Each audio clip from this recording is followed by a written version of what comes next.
Let me conclude our little definitional pause here by asking you to talk about Sunni and Shia and the distinctions there, because again, you mentioned Sunnis as 90% of the 1 billion plus Muslims in the world, Yes. but that leaves a significant number of Shia who certainly are concentrated in certain countries, even to a majority like Iran. How do we understand the distinctions between those two approaches to Islam, and what are the relationships like across that boundary?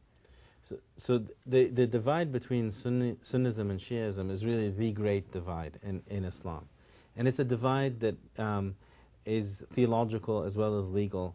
And it has to do with originally the question of the political succession to the leadership of the Muslim community after the Prophet Muhammad died. The Shi'is argue that it was the cousin and son-in-law of the Prophet who should have succeeded. The Sunnis say no, the succession as it unfolded was the correct way, that one of his very good friends, one of the Prophet's very good friends, a man called Abu Bakr, should take over the leadership of the Muslim community. And from that initial rift, an entire sect, or two sects, developed. Shi'is are then further subdivided into more sects, and it gets quite complicated.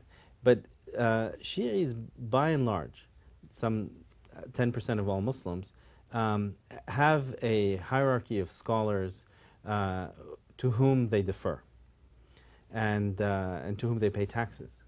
And these scholars have, again, by and large, regarded politics, all politics, until the return of the Messiah, because they believe in the return of the Messiah, a man called the Mahdi.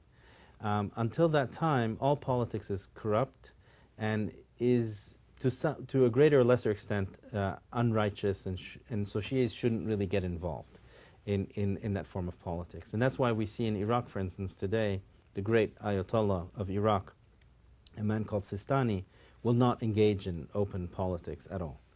So Shias tend to be, for lack of a better term, apolitical. The exception, though, is in Iran and in Lebanon. In Iran, you had a development that took place with a man called Ayatollah Khomeini, who died in 1989. He developed a strand of Shiism that is not widely accepted, but it happens to be the dominant political ideology of the Islamic Republic of Iran. And he argued that a scholar, a qualified scholar, of course a man such as himself, should come and rule the state in waiting for the return of the Messiah. And he arrogated to this ruler, to this jurist ruler, supreme power, ultimate power. This is not an interpretation that is accepted by most Shias, but you do have some outside of Iran who do adhere to it and accept it, and accept also the fact that you owe the ruler of Iran, the supreme leader of Iran, blind obedience. One such group is Hezbollah in Lebanon. They are the quintessential example of a politicized Shia movement, of an Islamist Shia movement.